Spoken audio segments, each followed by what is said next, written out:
Hi, my name is Suzannah Johns, and I'm going to be talking about the bystander effect. The bystander effect is when people are put into a situation where they have to decide whether they should intervene or not. The deciding factor is if the person is in a group or surrounded by a lot of people versus they're by themselves or there's few people around.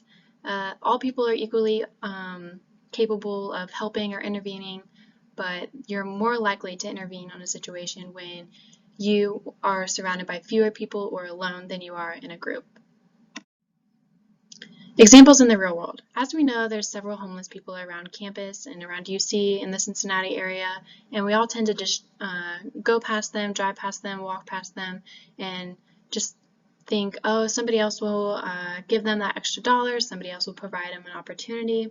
And if everybody's thinking that, they're not going to get the opportunity, they're not going to get that extra dollar that they might need to get food or supplies, and they aren't going to get anywhere.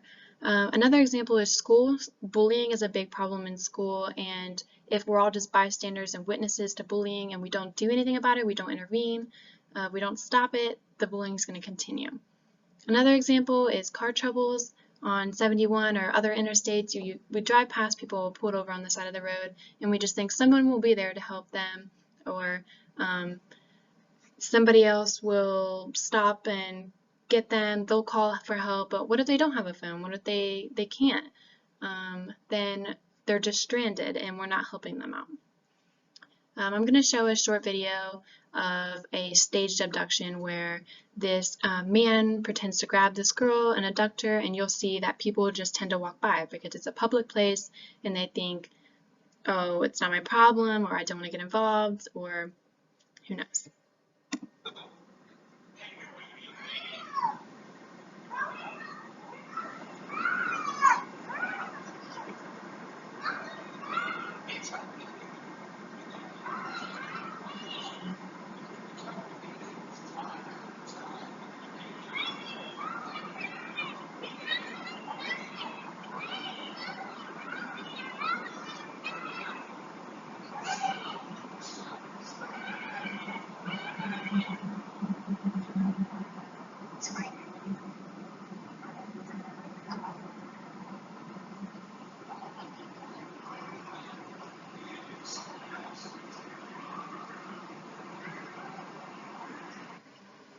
It's sad to see that so many people just walked past and they didn't do anything about it.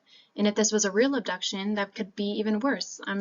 It's sad to know that this could be a real situation and someone could regret not doing something about it. Oh. I have two examples that I made, and they're very short and very simple. It's just showing the fork laying down as a person and someone coming along, and the person that's alone helps the person, but the people in group think, oh, I'm in a hurry, or not my responsibility, and I'll show you the video. Do you need help, ma'am? Yes, please. Will you help me out? Yes, ma'am. As you can see in that video, the one spoon helped up the fork because they're by themselves. People feel more obligated to help the person because they're the only person around, or there's fewer people that are likely to help. Help! Help! Should somebody help them? Get alive.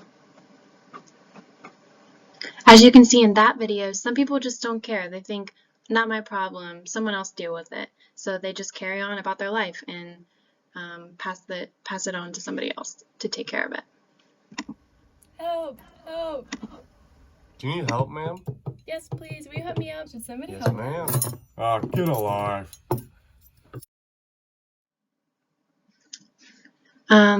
Why the bystander effect is so interesting. I find it so interesting because it just shows how judgmental people are. There's been studies that show that we're more likely to help people who look wealthier, who are more clean cut, than people who are dirtier and maybe poor. And that's really sad to know because we should be helping people no matter what they look like. Also because I also find it interesting because why do we all do the same thing? Why have we always done this? Why have we always been a victim of bystanding, being a bystander, but we also, you know, sometimes just we don't do anything about it. We've been in their shoes, but we don't do anything about it now. Also, the bystander effect will always be around unless we do something about it. More than likely, it's always going to be around. Maybe we can teach our younger generations to do something about it, but for now, it's always going to be around. It's definitely something to learn.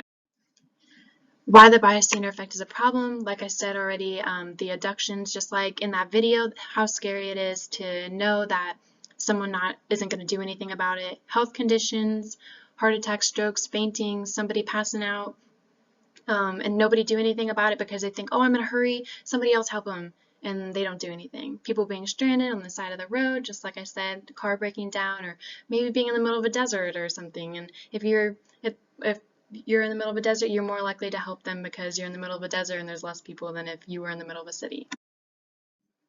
Solutions and advice for the bystander effect: reach out to others, take action, and put yourself in their shoes.